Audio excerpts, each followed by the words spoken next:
Good evening बच्चों। चलिए, तो मॉर्निंग के लेक्चर में हमने एचडीए टॉपिक स्टार्ट कर दिया था बच्चों। एचडीए टॉपिक हमने उसमें पढ़ा दिया था और जो जो इम्पोर्टेंट रिएक्शंस हैं वो भी आपको बता दिया था कि आपको अपनी नोट्स में से क्या क्या पढ़ लेना है बच्चों। लास्ट में वो सभी रिएक्शन के नाम मैंने बता दिए थे आपको, ठीक है। उसके बाद कई बच्चों के मैसेज आए कि बायोमोलिक्यूल पहले पढ़ाने के लिए, ठीक है ना। तो पहले चलो बायोमोलिक्यूल पढ़ा देते हैं, ठीक है ना। बायोमोलिक्यूल से एक क्वेश्चन आता है बच्चों, कभी कभी दो भी आ सकते हैं, तो एक से दो क्वेश्चन का रेंज रहता है बायोमोलिक्यूल से बच्चों, ठीक है ना।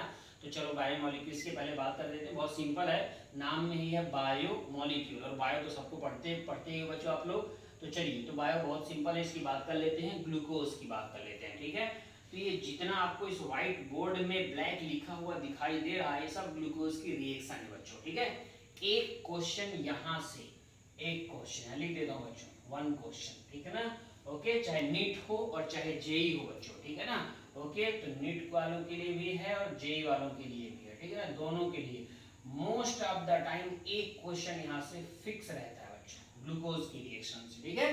बस पता चल गया बच्चों को कि यहाँ से पढ़ना ही पढ़ना है ग्लूकोज का। इस बायोमोलिक्यूल से एक क्वेश्चन ग्लूकोज की रिएक्शन से मोस्ट ऑफ द टाइम पूछा गया बच्चों। मतलब 100 अगर बार अगर आप पेपर देखोगे तो 99 टाइम्स आपको यहाँ से ग्लूकोज का कोई ना कोई एक रिएक्शन का एग्जांपल जरूर मिलता है बच्चों, ठीक है। और एनसीईआरटी में दे भी रखा है, हालांकि एनसीईआरटी में इतना नहीं दे रखा है, कम दे रखा है बच्चों, ठीक है। अभी आपको बताऊंगा क्या क्या दे रखा है, ठीक है ना।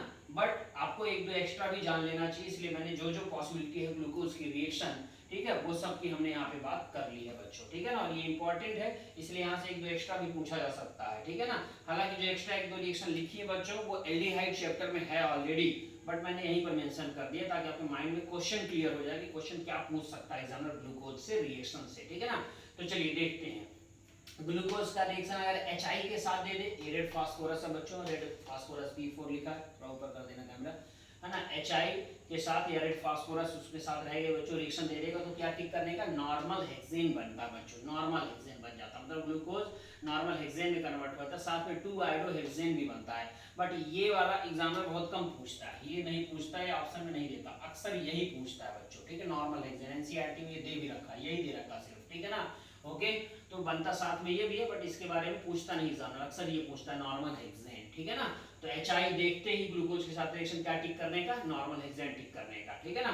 ओके, NH2OH के साथ अगर रिएक्शन होगा बच्चों, हाइड्रोक्सिल अमाइन के साथ रिएक्शन होगा तो ग्लूकोऑक्सिम बन जाएगा। क्या बन जाएगा, ग्लूकोऑक्सिम बन जाता है बच्चों, ठीक है। NaBH4 का काम क्या होता है, रिडक्शन। NaBH4 हो या NaHG के साथ वाटर हो, इसलिए इसका काम क्या होता है, रिडक्शन। तो ग्लूकोज का रिडक्शन हो जाएगा, क्या बन जाएगा, सॉर्बिटॉल बन जाएगा। क्या बन जाएगा बच्चों, सॉर्बिटॉल, ठीक है ना। ये क्या है, एसिटिक एनहाइड्राइड है बच्चों, तो एसिटिक एनहाइड्राइड के साथ ग्लूकोज का रिएक्शन होगा तो क्या बन जाएगा, ग्लूकोज पेंटा एसीटेट बन जाएगा। क्या बन जाएगा, ग्लूकोज पेंटा एसीटेट। हाइड्रोजन साइनाइड के साथ रिएक्शन होगा ग्लूकोज का तो ग्लूकोज साइनोहाइड्रिन बनेगा। क्या बनेगा, ग्लूकोज साइनोहाइड्रिन। HiO4 के साथ रिएक्शन पर आयोडेटिक एसिड के साथ रिएक्शन करेगा बच्चों, क्या बन जाएगा, 5 मोल ऑफ HCOOH मतलब फॉर्मिक एसिड और 1 मोल ऑफ फॉर्मेल्डिहाइड बनेगा बच्चों, ठीक है ना। नेक्स्ट NH2NHPH के साथ अगर रिएक्शन होगा बच्चों तो क्या बन जाएगा, ग्लूकोज फिनाइल हाइड्राजोन बनेगा, ग्लूकोज फिनाइल हाइड्राजोन, ठीक है। डाइल्यूट HNO3 के साथ रिएक्शन होगा तो क्या बन जाएगा, ग्लूकेरिक एसिड या सैकरिक एसिड। क्या बनेगा, ग्लूकेरिक एसिड या सैकरिक एसिड। Br2 वाटर के साथ रिएक्शन होगा, ब्रोमीन वाटर जिसे बोल देता है एग्जामिनर, ब्रोमीन वाटर या फिर टॉलेंस रिएजेंट या फिर फेरिक सॉल्यूशन या फिर बेनेडिक्ट सॉल्यूशन, ठीक है ना। रिएक्शन होगी तो क्या बनेगा, ग्लूकोनिक एसिड बनेगा बच्चों। अब ये तो एक बार आप सबने सुन लिया बच्चों, ठीक है। यहाँ पर एक बार और देखो, यहाँ पर NH2NHPH है, राइट, फिनाइल हाइड्राजीन बोलते हैं बच्चों इसको। तो इसके साथ ग्लूकोज का रिएक्शन होगा क्या बनेगा, ग्लूकोज फिनाइल हाइड्राजोन बनेगा बच्चों, ठीक है ना। ओके, लेकिन अगर यही फिनाइल हाइड्राजीन एक्सेस में बोल दे या 3 मोल बोल दे तो फिर ये टिक नहीं करने का, फिर क्या बन जाता है बच्चों ग्लूकोसाजोन बनता है। क्या बनता है, ग्लूकोसाजोन। इसलिए मैंने लिख दिया, अगर 1 मोल दिया फिनाइल हाइड्रोजीन और ग्लूकोज के साथ रिएक्शन बोला तो क्या टिक करने का, ग्लूकोज फिनाइल हाइड्रोजोन। लेकिन अगर 3 मोल बोल दिया या एक्सेस बोल दिया तो क्या टिक करने का, ग्लूकोसाजोन टिक करने का बच्चों, ठीक है ना। ओके, अब एक बार ये आपने सुन लिया बच्चों, ठीक है। अब आप देखिए एनसीईआरटी में दे क्या रखा है। एनसीईआरटी में एक तो ये वाला दे रखा है, ठीक है। दूसरा ये दे रखा है एसिटिक एनहाइड्राइड वाला। तीसरा हाइड्रोजन साइनाइड वाला दे रखा है। और नेक्स्ट डाइल्यूट HNO3 वाला दे रखा है बच्चों। और लास्ट ये ब्रोमीन वाटर। इतनी रिएक्शन एनसीईआरटी में दे रखी है बच्चों, ठीक है ना। ओके, और ये जो मैंने लिखे ये एनसीईआरटी में नहीं दे रखा है, बट पढ़ना ये भी है। क्यों पढ़ना है? क्योंकि ये रिएक्शन एल्डिहाइड चैप्टर में मिलती है बच्चों, ठीक है ना। एल्डिहाइड में भी सी डबल बॉन्ड ग्रुप होता है, और आपको मतलब एल्डिहाइड ग्रुप होता है, सी डबल बॉन्ड ग्रुप भी बोल सकते हो आप, और ग्लूकोज में भी होता है। इसलिए जो रिएक्शन एल्डिहाइड में आपने पढ़ा है वो ग्लूकोज में भी अप्लाई कर सकते हो बच्चों, इसीलिए सब एक्स्ट्रा रिएक्शन लिखी है, ठीक है ना। अब आप देख लो NH2OH हाइड्रोक्सिल अमाइन, ये आपको मैंने पढ़ाया था, ठीक है ना, राइट, एल्डिहाइड चैप्टर में। तो वही तो रिएक्शन है ग्लूकोज के साथ, तो ग्लूकोऑक्सिम बन जाता है। NH2OH जब भी रिएक्शन करता है ऑक्सिम बनता है ग्लूकोज के साथ, इसलिए ग्लूकोऑक्सिम बन गया बच्चों। NaBH4 का काम रिडक्शन होता है, उसने रिडक्शन कर दिया, सॉर्बिटॉल बनता है। हाइड्रोजन साइनाइड भी एल्डिहाइड चैप्टर में रिएक्शन होता है, और जब जब हाइड्रोजन साइनाइड का एल्डिहाइड के साथ रिएक्शन होता है तो साइनोहाइड्रिन बनता है, ग्लूकोज के साथ हो रहा है, इसलिए ग्लूकोज साइनोहाइड्रिन बन गया बच्चों। HiO4 के साथ भी रिएक्शन मैंने पढ़ाया है, अपने नोट्स में देखना, स्टार लगवाया था मैंने, राइट। HiO4 के साथ रिएक्शन होता है, तो इसके लिए टेक्निक भी बताई थी, प्रोडक्ट कैसे बनता है, नोट्स में देखना, आप डिटेल से पढ़ाया था मैंने। तो ये क्या बनेगा, 5 mole of formic acid and 1 mole of formaldehyde. ये फिनाइल हाइड्राजीन के साथ जब भी रिएक्शन होता है एल्डिहाइड का, तो हाइड्रोजोन में कन्वर्ट हो जाता है। तो ग्लूकोज के साथ हो रहा है, इसलिए ग्लूकोज फिनाइल हाइड्रोजोन में कन्वर्ट हो गया, देखिए, ठीक है ना। एक्सेस में ले लिया तो वो ग्लूकोसाजोन में कन्वर्ट होता है। डाइल्यूट HNO3 ऑक्सीडेशन का काम करता है, तो वो ग्लूकेरिक एसिड या सैकेरिक एसिड में कन्वर्ट होता है। ब्रोमीन वाटर भी ऑक्सीडेशन का काम करता है बच्चों, ब्रोमीन वाटर ले लो, या टॉलेंस रिएजेंट ले लो, या फेलिंग सॉल्यूशन ले लो, या बेनेडिक्ट सॉल्यूशन ले लो, तो क्या टिक करने का बच्चों, ग्लूकोनिक एसिड टिक करने का, ठीक है। अब ये तो सब सुन लिया आपने सब के बारे में। अब इसमें इंपॉर्टेंट क्या है बच्चों, ठीक है ना, तो ध्यान सुनिएगा, पूरा मैं डिटेल से आपको समझा रहा हूं, आप अच्छे से देखना बच्चों। पहली बात तो एनसीईआरटी में जो रिएक्शन मेंशन है वो तो इंपॉर्टेंट है, तभी उनको एनसीईआरटी ने मेंशन किया है बच्चों। तो उनमें से कोई भी आ सकता है, ठीक है ना। मतलब ये HI वाला, ठीक है, एसिटिक एनहाइड्राइड वाला, हाइड्रोजन साइनाइड वाला, डाइल्यूट HNO3 वाला, और ब्रोमीन वाटर वाला, ठीक है। ब्रोमीन वाटर हो या फिर ब्रोमीन वाटर अगर नहीं दिया बच्चों तो टॉलेंस रिएजेंट, फेलिंग सॉल्यूशन या बेनेडिक्ट सॉल्यूशन में से भी कोई दे सकता है, आंसर सेम रहेगा, ग्लूकोनिक एसिड, ठीक है।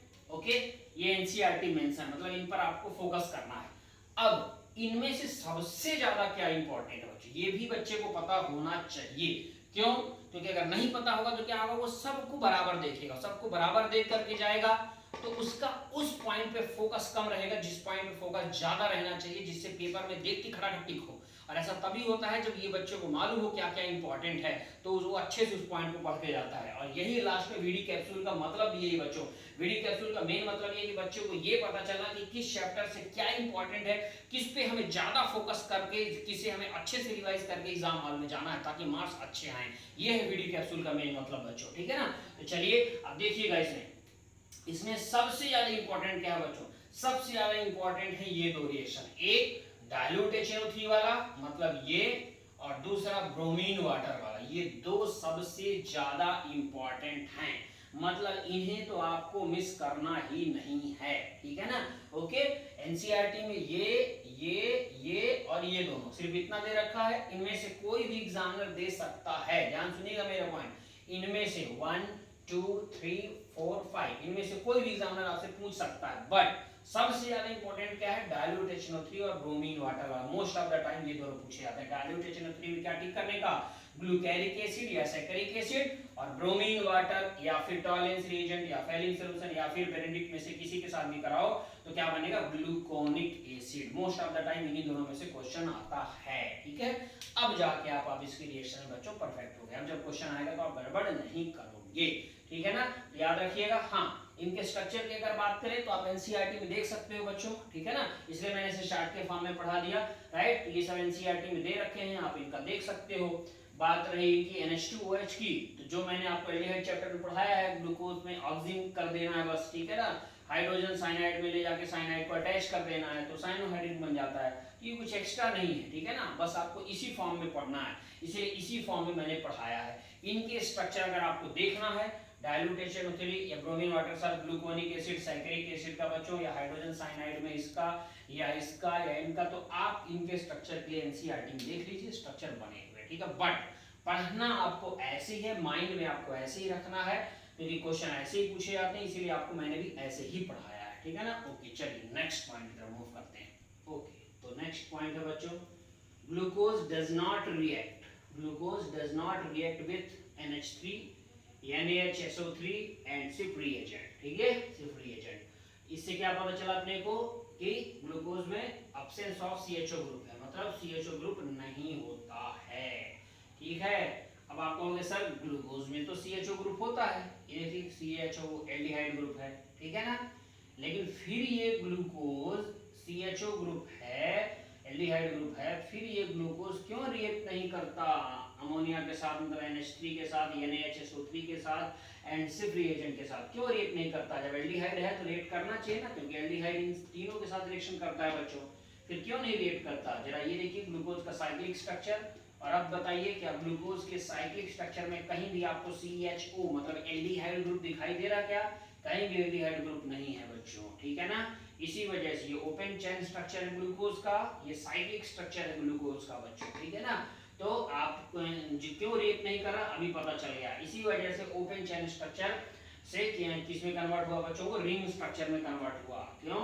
क्योंकि जब ये सब डाउट थे लोगों को कि क्यों ग्लूकोज के पास एल्डिहाइड ग्रुप है, फिर वो उसको एल्डिहाइड है तो उसको इनके साथ रिएक्ट करना चाहिए था बच्चों, फिर भी वो रिएक्ट नहीं करता। तो बहुत लंबे टाइम तक लोगों को डाउट था ये क्यों रिएक्ट नहीं करता, क्यों नहीं रिएक्ट करता? क्योंकि ग्लूकोज साइक्लिक फॉर्म में अगर है तो वो इनके साथ रिएक्शन नहीं करता बच्चों। तो ये भी पूछा जाता है कि ओपन चेन स्ट्रक्चर जो ग्लूकोज का है उसको साइक्लिन में क्यों कन्वर्ट किया, राइट, क्या जरूरत थी? क्योंकि हमें डाउट क्या था, क्योंकि एल्डिहाइड होते हुए भी ओपन चेन स्ट्रक्चर में रिएक्शन नहीं करता, इसका मतलब है कि ग्लूकोज साइक्लिक फॉर्म में है, और साइक्लिक फॉर्म में एल्डिहाइड ग्रुप प्रेजेंट नहीं है बच्चों, इसी वजह से वो रिएक्शन नहीं करता इनके साथ, ठीक है ना। ओके तो ग्लूकोज जो है बच्चों वो साइक्लिक फॉर्म में भी तो हो सकता है, अल्फा फॉर्म में भी हो सकता है, बीटा फॉर्म में भी हो सकता है, ठीक है ना। अब आप ध्यान से देखिएगा। ओके अगर ये डबल बॉन्ड इधर है बच्चों, ठीक है, तो फिर यहाँ का OH जाके अटैक करता है O-H+, अब ये O जाके यहाँ अटैक करता है बच्चों, और इसको यहाँ से घुमा देगा तो ये O-, ये वाला H+, ये वाला H+, ये O- लेके ये OH हो जाएगा, राइट। तो ये जो OH हुआ बच्चों फर्स्ट नंबर कार्बन, ठीक है, यही OH है ये वाला, ठीक है, फर्स्ट नंबर वाला, देख लीजिए आप ध्यान से, ठीक है ना, क्योंकि सिंगल बॉन्ड O और ये वाला H ले लेगा तो OH हो जाएगा, तो यही वाला ये OH है फर्स्ट नंबर वाला, ठीक है ना। तो OH है बच्चों, तो ये OH किधर है बच्चों? राइट हैंड साइड है, तो ये क्या हो जाएगा? अल्फा, मतलब ये अल्फा ग्लूकोज का स्ट्रक्चर है। किसका स्ट्रक्चर है बच्चों? अल्फा ग्लूकोज का, ठीक है ना। अल्फा एनोमर भी इसको बोल देते हैं, क्या बोलते हैं? अल्फा एनोमर, ठीक है, ये एनोमर भी पूछा जाता है, अल्फा एनोमर। अगर यही डबल बॉन्ड को इधर होता बच्चों, लेफ्ट हैंड साइड होता, ठीक है ना, इधर होता तो OH इधर आएगा, तो फिर ये OH ऊपर जाता बच्चों, और ये OH अगर ऊपर होता तो फिर ये क्या हो जाता? बीटा एनोमर या बीटा ग्लूकोज हो जाता, ठीक है। तो एनोमर कौन क्या है बच्चों? एनोमर ये फर्स्ट नंबर वाला जो है ना, ये है एनोमर, क्या है? एनोमर कार्बन, एनोमर कार्बन, ठीक है। एनोमर अल्फा भी हो सकता है, एनोमर बीटा भी हो सकता है। अल्फा कब होगा? जब ये OH नीचे है, राइट, रिंग में देखो तो रिंग से पता चलेगा, रिंग में OH नीचे है तो अल्फा, रिंग में OH ऊपर होता फर्स्ट नंबर वाला को क्या होता है? Beta anomer. और ओपन स्ट्रक्चर में क्या देखो बच्चों? ओपन स्ट्रक्चर में ये सी डबल बॉन्ड अगर इधर है राइट हैंड साइड तो ये अल्फा, और अगर ये इधर हो जाता तो क्या हो जाता? बीटा, ठीक है। समझने का ये तरीका है, राइट, अल्फा बीटा तो इसमें पता चलता है, लेकिन उसको भी देख करके आप ऐसे समझ सकते हो बच्चों, ठीक है ना। क्लियर हो गया ये सबको, right. Alpha anomer, beta anomer और ग्लूकोज का स्ट्रक्चर, क्यों ओपन स्ट्रक्चर को साइक्लिन कन्वर्ट करने की जरूरत पड़ी? क्योंकि वो इनके साथ रिएक्शन नहीं करता। तो एग्जामिनर ये पूछ सकता है, चार ऑप्शन दे देगा, पूछे ग्लूकोज किसके साथ रिएक्ट नहीं करता, तो आपको मालूम होना चाहिए किसके साथ रिएक्शन नहीं करता, ठीक है। चलिए नेक्स्ट पॉइंट। ओके तो चलिए इस अभी हमने एनोमर आपको समझाया बच्चों, और अब इपीमर समझते हैं, ठीक है। छोटे छोटे टर्म से क्वेश्चन पूछे जाते हैं। तो इपीमर क्या होता है बच्चों? बहुत ध्यान से देखिएगा, अब इन दोनों स्ट्रक्चर को पहले आप सब ध्यान से देख लीजिए, ध्यान से देख लीजिए दोनों स्ट्रक्चर को, लगभग सिमिलर स्ट्रक्चर है, थोड़ा सा डिफरेंस है बस। यहाँ पर ये वन फर्स्ट नंबर कार्बन, ये सेकेंड नंबर कार्बन, ये थर्ड नंबर कार्बन, ये फोर्थ नंबर कार्बन, यहाँ भी फर्स्ट सेकेंड थर्ड और ये फोर्थ नंबर कार्बन, ये फिफ्थ और ये सिक्स हो जाता है बच्चों, ठीक है। ये फिफ्थ हो जाता है, ये सिक्स हो जाता है, ये फिफ्थ है और ये सिक्स, ठीक है ना। देख लीजिए आप, सब कुछ सेम है, सिर्फ और सिर्फ डिफरेंस क्या है बच्चों? 4 नंबर पर, ठीक है ना। 4 नंबर पर देखिए आप, 4 नंबर पे क्या है? H ऊपर है या OH नीचे? यहाँ क्या है? 4 नंबर में OH ऊपर है और H नीचे है, बाकी पूरा सेम स्ट्रक्चर होगा, कहीं कोई डिफरेंस नहीं दिखाई दे रहा होगा इसके अलावा आपको, ठीक है। ये स्ट्रक्चर है बच्चों ग्लूकोज का, और इसे बोलते हैं गैलेक्टोज। नाम तो सबने सुना होगा, गैलेक्टोज। ठीक है, तो ग्लूकोज है बच्चों, और ये क्या है, गैलेक्टोज है। तो क्या डिफरेंस है, सिर्फ कार्बन नंबर 4 पर पोजीशन HOH की अपोजिट है, मतलब glucose and galactose are C4 epimer, यही कहलाता है ईपीमर। कौन सा ईपीमर है, C4। C4 मतलब कार्बन नंबर 4 पर ग्लूकोज और गैलेक्टोज एक दूसरे के अपोजिट हैं बच्चों। ठीक है, तो ये कहलाता है ईपीमर। ठीक है, एनोमर को छोड़ दिया जाए, राइट। एनोमर क्या था बच्चों, आपने देखा था फर्स्ट नंबर पर, आपने देखा था HOH अपोजिट, मतलब OH नीचे है तो अल्फा एनोमर, अगर वही OH ऊपर हो जाएगा तो वो बीटा एनोमर हो जाता था बच्चों। ठीक है ना, तो एनोमर के अलावा जो भी कार्बन है, मतलब सेकंड, थर्ड, फोर्थ, राइट, इनमें कहीं पर भी दो स्ट्रक्चर में अगर अपोजिट है स्ट्रक्चर, तो एक दूसरे के क्या कहलाते हैं, ईपीमर कहलाते हैं बच्चों। ठीक है, तो ग्लूकोज और गैलेक्टोज सब कुछ सेम है, सिर्फ 4 नंबर पर HOH अपोजिट है, तो इसीलिए वो C4 ईपीमर कहलाएंगे एक दूसरे के। ठीक है, ईपीमर सबको समझ में आ गया, कितना आसान है। तो ग्लूकोज और गैलेक्टोज C4 ईपीमर कहलाते हैं, ये पूछा जाता है क्वेश्चन बच्चों। मतलब ग्लूकोज और गैलेक्टोज का स्ट्रक्चर सेम है, सिर्फ कार्बन नंबर 4 पर पोजीशन अपोजिट है। ठीक है ना, बस, बाकी कोई डिफरेंस नहीं। एक एग्जांपल ये पता चल गया, एक एग्जांपल और है, ग्लूकोज और मैनोज C2 ईपीमर कहलाते हैं। यहाँ पे लिख देता हूं मैं second example, glucose, glucose and mannose. Mannose कौन सा ईपीमर कहलाते हैं दोनों, C2 ईपीमर कहलाते हैं। कौन सा ईपीमर बच्चों, C2, ये दिखाई दे रहा ना, C2 ईपीमर कहलाते हैं। तो ये क्वेश्चन पूछे जाते हैं बच्चों, इंपॉर्टेंट है। ठीक है ना, ईपीमर क्या है उसका एग्जांपल, ठीक है ना, कौन सा ईपीमर C1 C2 है, कौन सा C4 है, ऐसे। तो glucose and galactose C4, glucose and mannose C2 ईपीमर। ईपीमर भी सबको अच्छे समझ में आ गया, एनोमर भी आ गया। चलिए नेक्स्ट पॉइंट। ओके चलिए, तो नेक्स्ट पॉइंट है म्यूटा रोटेशन। इस म्यूटा रोटेशन से भी बहुत बार क्वेश्चन पूछा गया बच्चों। तो म्यूटा रोटेशन क्या है, इसका डेफिनेशन से भी क्वेश्चन पूछा गया, इसलिए एक बार देख लीजिए आप। It is the change of optical rotation, it is the change of optical rotation, यही पॉइंट सबसे ज्यादा important, change of optical rotation of N optically active compound, जो ऑप्टिकली एक्टिव होगा उसी का रोटेशन चेंज होगा। वैसे भी इन सॉल्यूशन विथ टाइम, मतलब टाइम के साथ साथ, ठीक है ना, ऑप्टिकली एक्टिव कंपाउंड का ऑप्टिकल रोटेशन चेंज कर देना सॉल्यूशन में, वही क्या कहलाता है, म्यूटा रोटेशन कहलाता है बच्चों। ठीक है, इसलिए इसका डेफिनेशन भी इंपॉर्टेंट है, इससे भी क्वेश्चन आया। It is the change of optical rotation of N optically active compound in solution with time. ठीक है, तो ये तो इसकी डेफिनेशन हो गई बच्चों। सिंपल सा, अगर सिंपल बात हम बोले तो क्या है बच्चों, ऑप्टिकल रोटेशन को चेंज करना ही म्यूटा रोटेशन कहलाता है सॉल्यूशन में। ठीक है ना, ओके। चलिए अब दो एग्जांपल हैं, ग्लूकोज का अल्फा ग्लूकोज है बच्चों, और इधर क्या है, बीटा ग्लूकोज है। इधर अल्फा ग्लूकोज यहाँ ध्यान देख लीजिए, और इधर बीटा ग्लूकोज है बच्चों। नॉर्मली अल्फा ग्लूकोज और बीटा ग्लूकोज का मेल्टिंग पॉइंट अलग अलग होता है बच्चों। ठीक है ना, ओके। तो मेल्टिंग पॉइंट अलग अलग होगा, बट अगर उसे वाटर में डाल दोगे ना तो उसका मेल्टिंग पॉइंट आपको अलग ही दिखाई देगा। ठीक है, ऐसा क्यों होता है, इसी म्यूटा रोटेशन की वजह से होता है, क्योंकि उसका ऑप्टिकल रोटेशन चेंज हो जाता है बच्चों वाटर में डालने के बाद, इस वजह से ऐसा होता है। ठीक है ना, आप देख लीजिए एग्जांपल यहाँ पर है, अल्फा डी ग्लूकोज, मतलब नॉर्मली ग्लूकोज है बच्चों, अल्फा ग्लूकोज आप बोल सकते हो इसे। ठीक है ना, अल्फा ग्लूकोज का कितना है ऑप्टिकल रोटेशन, देखो 112.2 है ऑप्टिकल रोटेशन। ठीक है, ये ऑप्टिकल रोटेशन है बच्चों। ठीक है, इतनी है वैल्यू। बीटा ग्लूकोज का कितना है बच्चों ऑप्टिकल रोटेशन, 19.2 डिग्री है बच्चों। ठीक है ना, बीटा ग्लूकोज का, ओके। बट जब आप ओपन चेन ग्लूकोज को देखते हो बच्चों, तो ओपन चेन ग्लूकोज जो थोड़ी देर पहले स्ट्रक्चर बनाया था मैंने, तो ग्लूकोज का जो नॉर्मल आपको रोटेशन मिलेगा बच्चों, जब उसे वाटर में पुट करोगे तो उसका रोटेशन कितना मिलता है, 52.5 डिग्री मिलता है। तो देखा आपने हुआ क्या, अल्फा ग्लूकोज जो अल्फा एनोमर है ग्लूकोज का, मतलब अल्फा ग्लूकोज का 112.2 है, बीटा ग्लूकोज का कितना होता है 19.2 है, लेकिन ना ये मिलता है ना ही ये वैल्यू मिलती है। जब ग्लूकोज को वाटर में डालते हो बच्चों, राइट, तो उसकी वैल्यू कितनी मिलती है, उसके ऑप्टिकल रोटेशन की वैल्यू 52.5। और ये बहुत बार पूछा गया बच्चों कि ग्लूकोज का ऑप्टिकल रोटेशन की वैल्यू कितनी होती है, तो क्या आंसर टिक करते हो, 52.5 डिग्री टिक करते हो बच्चों। तो इतना आपको मिला, तो हुआ क्या, चेंज हुआ कि नहीं, क्योंकि ना ये मिला ना ये मिला, तो वाटर में पुट करने के बाद चेंज हुआ, आपको वैल्यू तो ये मिल रही है। तो इसी को प्रोसेस को बोलते हैं बच्चों म्यूटा रोटेशन। ठीक है, तो ये आपसे पूछा जाता है, ओके, इंपॉर्टेंट है। चलिए नेक्स्ट पॉइंट की तरफ मूव करते हैं।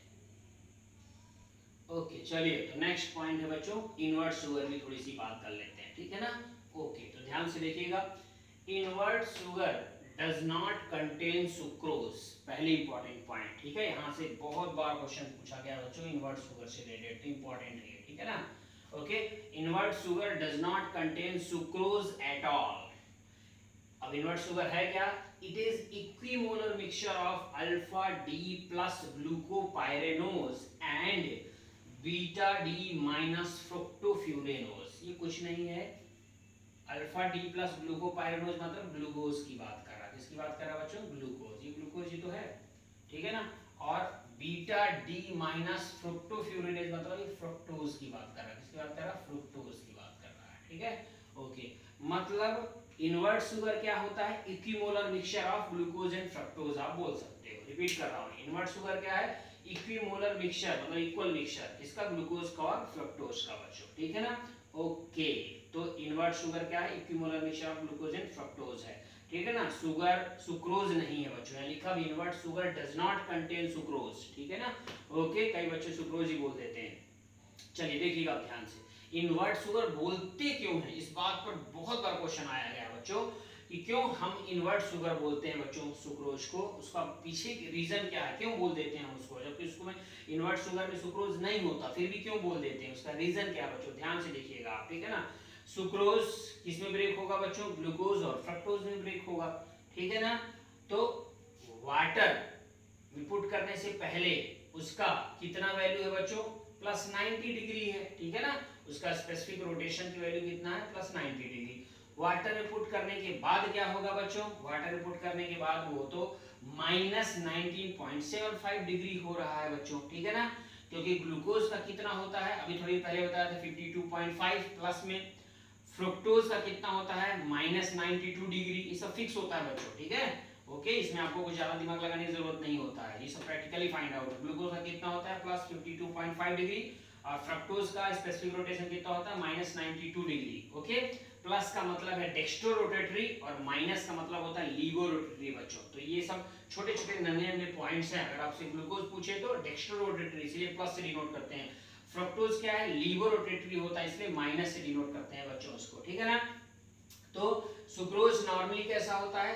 प्लस लिखा है मतलब डेक्स्ट्रो रोटेटरी होता है बच्चों, ये सब क्वेश्चन है, ठीक है। सुक्रोज नॉर्मली कैसे होता है? डेक्स्ट्रो रोटेटरी, बट वाटर में पुट करने के बाद मतलब हाइड्रोलिसिस करने के बाद वो कैसा हो जाता है? लीवो रोटेटरी, देखिए माइनस। तो इसी वजह से उसे इनवर्ट शुगर बोल देते हैं बच्चों।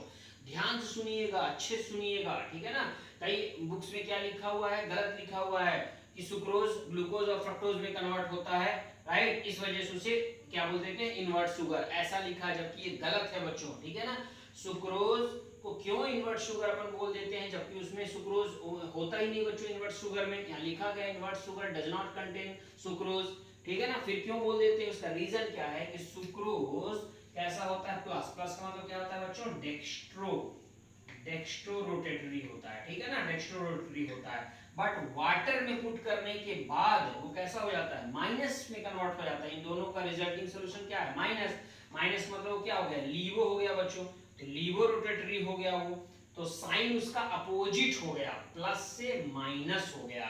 तो साइन अपोजिट होने की वजह से, रोटेशन अपोजिट होने की वजह से उसे हम इनवर्ट शुगर बोलते हैं, क्योंकि प्लस माइनस क्या हो गया? अपोजिट हो गया, इन्वर्ट हो गया, इसलिए उसे हम इनवर्ट शुगर बोल देते हैं। अभी सबको क्लियर हो गया कि साइन अपोजिट होने की वजह से, रोटेशन अपोजिट होने के, डेक्स्ट्रो से लीवो हो गया मतलब रोटेशन चेंज हो गया, म्यूटर रोटेशन हो गया बच्चों, ठीक है ना। ओके, इस वजह से हम उसे क्या बोल देते हैं? इनवर्ट शुगर बोल देते हैं बच्चों। ग्लूकोज का कितना होता है? इतना, फ्रक्टोज का कितना होता है? इतना, तो रिजल्टिंग सॉल्यूशन कितना आया? इतना, ठीक है ना। ये माइनस ये बाई 2 कर दो, ये वैल्यू आ जाएगी, ठीक है ना, ये माइनस ये बाई 2, तो ये वैल्यू, ठीक है ना। ओके, अब आप देख सकते हो बच्चों, ठीक है ना। अब ये इतना वैल्यू आया, तो पहले कितना था? प्लस में, बाद में किसमें हो गया? माइनस में, तो साइन अपोजिट हो गया, इसलिए इनवर्ट शुगर। तो अगर आपसे क्वेश्चन पूछे सुक्रोज नॉर्मली कैसा होगा, तो क्या टिक करोगे? डेक्स्ट्रो। बट अगर ऐसे क्वेश्चन पूछ लिया आफ्टर हाइड्रोलिसिस सुक्रोज इज, तो क्या टिक करना पड़ेगा? लीवो। आफ्टर हाइड्रोलिसिस मतलब वाटर में उसको डाल दिया, वाटर साथ रिएक्शन करा दिया, तो क्या हो जाएगा? वो लीवो हो जाएगा बच्चों, ठीक है। तो अब इसमें क्वेश्चंस को आपको ध्यान से देखना पड़ेगा। एग्जामिनर ने पूछा आफ्टर हाइड्रोलिसिस सुक्रोज इज, तो हाइड्रोलिसिस के बाद सुक्रोज क्या कहलाएगा, वो तो इन्वर्ट शुगर कहलाएगा, क्योंकि वो ग्लूकोज प्लस फ्रक्टोज में कन्वर्ट हो जाएगा बच्चों, वो लिवोरोटरी हो जाएगा, ठीक है। बट हाइड्रोलिसिस से पहले वो इन्वर्ट शुगर नहीं है बच्चों, ठीक है, क्योंकि वो डेक्स्ट्रोरोटरी है। आई थिंक अब आपका यहाँ से कंसेप्ट क्लियर हो गया बच्चों, इन्वर्ट शुगर भी अच्छे से क्लियर हो गया। चलिए नेक्स्ट पॉइंट। ओके, तो नेक्स्ट छोटे छोटे पॉइंट है कुछ, ठीक है, और ये आप बायो में भी पढ़े हो, ठीक है ना, मुझे मालूम है अच्छे से, राइट, क्योंकि मैं भी कभी बायो पढ़ा था, इसलिए मुझे भी मालूम है, ठीक है। तो ये आप जल्दी समझ जाओगे। ग्लूकोज हो या फ्रक्टोज हो, ग्लूकोज और फ्रक्टोज, इथेनॉल और CO2 बनाना हो तो कौन सा एंजाइम काम आएगा, जाइमेज एंजाइम काम आएगा। एंजाइम की बात कर रहे हैं बच्चों हम लोग, ठीक ना, एंजाइम की बात हो रही है। ओके, एग्जामिनर पूछता है, छोटे छोटे रिएक्शन है इनमें एंजाइम्स पूछता है कौन सा एंजाइम होता है, तो जाइमेज एंजाइम यहाँ काम आता है। सुक्रोज को ग्लूकोज और फ्रक्टोज में अभी कन्वर्ट किया थोड़ी देर पहले, तो कौन सा एंजाइम काम आएगा, इन्वर्टेज एंजाइम काम आएगा, ठीक है। इन्वर्ट शुगर भी बोलते हैं, ग्लूकोज प्लस फ्रक्टोज को इन्वर्ट शुगर बोलते हैं, सुक्रोज को नहीं बोलते। इस बात पे मैं बार बार जोर दे रहा हूँ क्योंकि इससे बहुत बार क्वेश्चन आया और बायो में भी आप पढ़ते हो, ठीक है। इन्वर्ट शुगर किसे बोलते हैं, कई बच्चे टिक करके चले जाते हैं सुक्रोज को, नहीं, इन्वर्ट शुगर किसे बोलते हैं, ग्लूकोज प्लस फ्रक्टोज के इक्विमोलर मिक्सचर को, मतलब दोनों का समान मोल रहेगा बच्चों, ग्लूकोज और फ्रक्टोज को इन्वर्ट शुगर बोलते हैं, ठीक है ना। उसमें 0% सुक्रोज होता है, इसलिए मैंने यहाँ मेंशन कर दिया 0% सुक्रोज, सुक्रोज नहीं होता उसमें, ठीक है ना। फैट या ऑयल को ग्लिसरॉल और फैटी एसिड में कन्वर्ट करना हो तो कौन सा एंजाइम काम आता है, लाइपेज एंजाइम काम आता है, ठीक है। ऐसे स्टार्च को माल्टोज में कन्वर्ट करना हो तो डायस्टेज एंजाइम काम में आता है। तो ये छोटे छोटे पॉइंट है जो कि एंजाइम से रिलेटेड है, क्वेश्चन पूछे जा सकते हैं, ठीक है ना। ओके, इनसे क्वेश्चन पूछे गए एंजाइम से रिलेटेड। एक ही क्वेश्चन क्या करेगा, मैच द फॉलोइंग में दे देगा, और मैच द फॉलोइंग आपको बताना पड़ेगा, मैच करना पड़ेगा किसके लिए कौन सा एंजाइम काम आता है, ऐसे ही क्वेश्चन पूछे जाते हैं बच्चों, ठीक है। ओके, चलिए नेक्स्ट पॉइंट। ओके, चलिए नेक्स्ट पॉइंट है बच्चों, तो इस बायोमोलिक्यूल चैप्टर में अक्सर लिंकेज का क्वेश्चन पूछता है, ठीक है ना, किसमें कौन सी लिंकेज होगी, कौन किससे मिलके बना होगा, ठीक है ना। ओके, किसमें अल्फा अल्फा होगा, कौन सा अल्फा बीटा होगा, कौन सा बीटा बीटा होगा, किसमें 1-2 लिंकेज है, किसमें 1-4 लिंकेज है, किसमें 1-6 लिंकेज है, कौन किससे मिलके बना, ये तमाम क्वेश्चन पूछे जाते हैं बच्चों, या तो स्ट्रक्चर बना के दिया जाता है या तो फिर डायरेक्ट पूछ लिए जाते हैं, ठीक है ना। तो इसके लिए अपने पास एक ट्रिक है और वो है मास एलसी, ये मास एलसी, ये ट्रिक है अपने पास बच्चों, ठीक है ना, मास एलसी ये ट्रिक है। ओके, ठीक है। हालांकि अब इस ट्रिक को बहुत से लोगों ने कॉपी कर लिया है, बट अपने को इससे मतलब नहीं है, करने तो दुनिया जो भी करती है, ठीक है ना। ओके, ये टेक्निक आज से 5 साल पहले मैंने बनाई थी बच्चों, ठीक है, और तब से ये मैं कंटिन्यू कर रहा हूँ, और इस ट्रिक से सभी क्वेश्चन सॉल्व हो जाते हैं, जितने भी क्वेश्चन इससे पूछे जाते हैं बच्चों, ठीक है। मास एलसी, एम का मतलब है माल्टोज, ए का मतलब है अमाइलोज, अनदर ए का मतलब है अमाइलोपैक्टिन, ठीक है। एस का मतलब क्या है बच्चों, सुक्रोज, एल का मतलब लैक्टोज और सी का मतलब सेल्यूलोज, ठीक है। ध्यान सुन लीजिए, माल्टोज, अमाइलोज, अमाइलोपैक्टिन, ठीक है, सुक्रोज, लैक्टोज, सेल्यूलोज। ओके, तो ट्रिक क्या है, मास एलसी, फिजिक्स में ऐसे ही पढ़ते हो मास आप लोग, ठीक है, एलसी सर्किट भी पढ़ते हो आप लोग, ठीक है। तो चलिए इसको मैं यहाँ से हटा देता हूँ, पहले ये मैंने लिख दिया बच्चों मास एलसी, ठीक है। अब आप इसे ध्यान से देखिएगा, मैं इसे हटा दे रहा हूँ, ठीक है, और इसे फिर से लिखता हूँ इसलिए ताकि आपको ये चीजें आने लगे। और कैसे करना ध्यान से देखिएगा, हमने मास एलसी लिख दिया, मास एलसी हो गया बच्चों। ओके, चलो इस कॉर्नर वाले के ऊपर अल्फा अल्फा लिख देना है, इस कॉर्नर में, तो उस कॉर्नर वाले के ऊपर बीटा बीटा लिख देना है, लिख दिया हमने बीटा बीटा, और जो बीच में आ रहा है इसका एक पार्ट ले लेंगे, इसका एक पार्ट ले लेंगे, इधर का एक पार्ट लेंगे तो अल्फा, इधर का एक पार्ट लेंगे तो हो जाएगा बीटा, पता चल गया हमें, ठीक है ना। अभी देखते चलिएगा ध्यान से, अभी फिनिश नहीं हुआ है, मतलब पता चल गया कि माल्टोज में अल्फा अल्फा होगा, अमाइलोज में भी अल्फा अल्फा होगा, अमाइलोपैक्टिन, ये पैक्टिन है, दोनों ए है, थोड़ा डिफरेंस रखने के लिए हमने पी लिख दिया छोटा सा, ताकि पता चलिए अमाइलोपैक्टिन है, ये सिर्फ अमाइलोज है, ठीक है ना। ओके, सुक्रोज में पता चल गया अल्फा बीटा होता है बच्चों, लैक्टोज में पता चल गया बीटा बीटा होता है, और सेल्यूलोज में भी बीटा बीटा होता है, इतना पता चल गया। ओके, ठीक है, अब ध्यान से देखिएगा बच्चों, अल्फा अल्फा हो या फिर बीटा बीटा हो, हमेशा इसमें लिंकेज कौन सी रखनी है, 1-4 रखनी है, ठीक है ना। अल्फा अल्फा बीटा बीटा दोनों में 1-4, तो इसके ऊपर यहीं पे लिख दो 1-4, यहाँ पे लिख दो 1-4, हो गया ना। ओके, अल्फा अल्फा में बीटा बीटा में 1-4, और जहां अल्फा बीटा है बच्चों उसमें क्या होता है 1-2 लिंकेज होती है हमेशा, 1-2 लिंकेज, तो अल्फा बीटा कहाँ है ये, तो इसमें लिख देने का 1-2 लिंकेज, ये भी पता चल गया हमें, ठीक है ना। ओके, नेक्स्ट, अब इसमें देखना माल्टोज, ठीक है ना, देखते चला बहुत ध्यान से देखना, और अभी बीच में मत सोचना, क्योंकि लास्ट जब तक ट्रिक कंप्लीट नहीं होगी तब तक बीच में कुछ बोलना नहीं है, बस देखते चलना है, ठीक है ना। अल्फा अल्फा बीटा बीटा का जनरली मीनिंग क्या होता है? Glucose plus glucose, glucose plus glucose, generally meaning ये होता है। और अल्फा बीटा दोनों अलग अलग हैं, इसका मतलब होता है glucose plus fructose, glucose plus fructose, fructose दोनों अलग अलग रखना ना, एक अल्फा तो दूसरा बीटा अलग अलग रखना, इसलिए ग्लूकोज दूसरा फ्रक्टोज रख दिया। यहाँ सेम सेम अल्फा अल्फा मतलब अल्फा अल्फा तब भी ग्लूकोज ग्लूकोज, बीटा बीटा तब भी ग्लूकोज ग्लूकोज, ठीक है ना। ओके, अभी देखते चलेगा, अभी कुछ नहीं बोलने का, ठीक है ना। ठीक है, अब माल्टोस आपसे पूछा गया, माल्टोस किससे मिलके बना होता है? तो माल्टोस के ऊपर क्या अल्फा अल्फा, और अल्फा अल्फा मतलब क्या है? ग्लूकोज ग्लूकोज, मतलब माल्टोस किससे मिलके बना बच्चों? ग्लूकोज प्लस ग्लूकोज से मिलके बना है, ठीक है। क्या होगा? अल्फा अल्फा मतलब दोनों ग्लूकोज अल्फा होने चाहिए, ये ग्लूकोज भी अल्फा दूसरा ग्लूकोज भी अल्फा होने चाहिए। लिंकेज कौन सी होगी बच्चों? 1,4 लिंकेज होगी। मतलब अब इसका मतलब मीनिंग देखिएगा, माल्टोस किससे मिलके बना है बच्चों? ग्लूकोज ग्लूकोज मतलब एक ग्लूकोज अल्फा दूसरा ग्लूकोज भी अल्फा, एक ग्लूकोज का, थोड़ा ऊपर दिखाओ कैमरा, ये दिखना चाहिए, एक ग्लूकोज का फर्स्ट नंबर कार्बन और दूसरे ग्लूकोज जो कि अल्फा है उसका फोर्थ नंबर कार्बन के बीच लिंकेज होगी, ये इसका मीनिंग हो गया बच्चों, ठीक है ना। नेक्स्ट, अमाइलोज पूछे आपसे किससे मिलके बना है? तो सेम अमाइलोज अल्फा अल्फा है बच्चों, अल्फा अल्फा है मतलब ग्लूकोज प्लस ग्लूकोज से मिलके बना होगा। दोनों ग्लूकोज अल्फा अल्फा होने चाहिए, एक ग्लूकोज का फर्स्ट नंबर और दूसरे ग्लूकोज का फोर्थ नंबर कार्बन के बीच लिंकेज रखोगे तो अमाइलोज बन जाएगा। सेम अभी अमाइलोपेक्टिन की भी बात करेंगे, चलो ठीक है, यहाँ भी बात कर लो।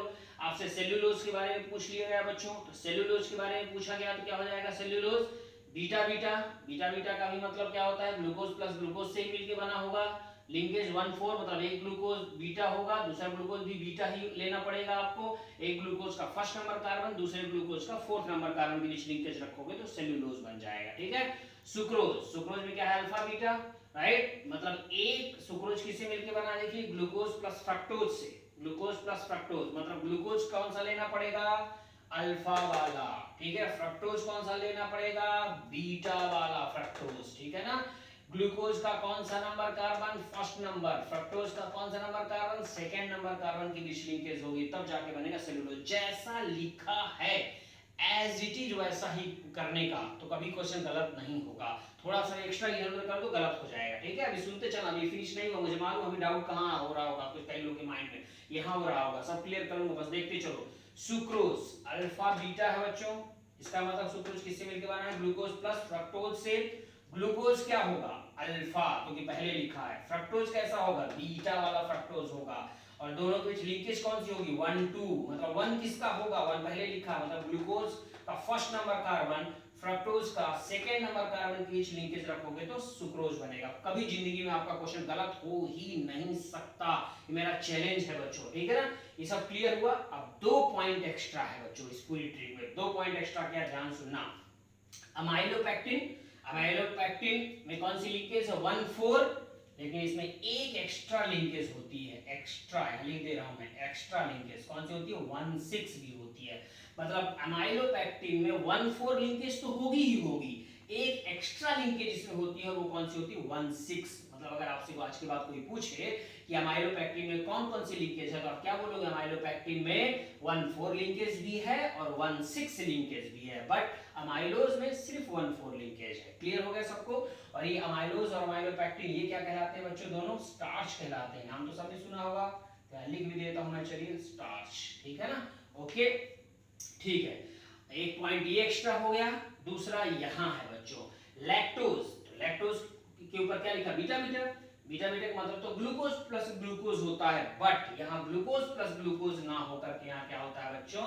सबने सुना होगा गैलेक्टोज प्लस ग्लूकोज, ठीक है, गैलेक्टोज प्लस ग्लूकोज होता है। वैसे भी डिफरेंस नहीं है, थोड़ी देर पहले मैंने पढ़ाया था गैलेक्टोज का स्ट्रक्चर और ग्लूकोज का स्ट्रक्चर क्या होता है बच्चों? लगभग सेम होता है, सिर्फ फोर्थ नंबर कार्बन में HOH की पोजीशन अपोजिट कर दो तो ग्लूकोज गैलेक्टोज में कन्वर्ट हो जाता है। तो दोनों के स्ट्रक्चर में ज्यादा डिफरेंस नहीं है बच्चों, लगभग सेम है, इसीलिए ग्लूकोज ग्लूकोज ना होकर गैलेक्टोज प्लस ग्लूकोज होता है। समझने के लिए है ये, मतलब फोर्थ नंबर पे HOH की पोजीशन चेंज होती है, सिर्फ ईपीमर कहलाते हैं ग्लूकोज गैलेक्टोज, ठीक है। तो बस ये 2 पॉइंट एक्स्ट्रा हैं, ठीक है। बाकी जैसा आपको मैंने पढ़ा दिया वैसा ही करने का। एक पॉइंट एक्स्ट्रा क्या है? अमाइलोपेक्टिन में 1,4 के साथ साथ 1,6 लिंकेज भी है, और लैक्टोज बीटा बीटा का मतलब ग्लूकोज प्लस ग्लूकोज ना होकर के गैलेक्टोज प्लस ग्लूकोज, मतलब गैलेक्टोज बीटा, ग्लूकोज भी बीटा, गैलेक्टोज का फर्स्ट नंबर कार्बन और ग्लूकोज का फोर्थ नंबर कार्बन बीच लिंकेज रखोगे तो क्या बन जाएगा, लैक्टोज। अब ऐसा पढ़ने से ना लिंकेज का क्वेश्चन गलत होगा, ना ये गलत होगा कि किसका फर्स्ट नंबर लेना चाहिए, किसका फोर्थ लेना चाहिए, या किसका 2 लेना चाहिए, किसका कौन सा कार्बन लेना है, कौन कौन सा अल्फा होना चाहिए, कौन भी, कुछ भी क्वेश्चन गलत जिंदगी में नहीं होगा आपका, ठीक है ना।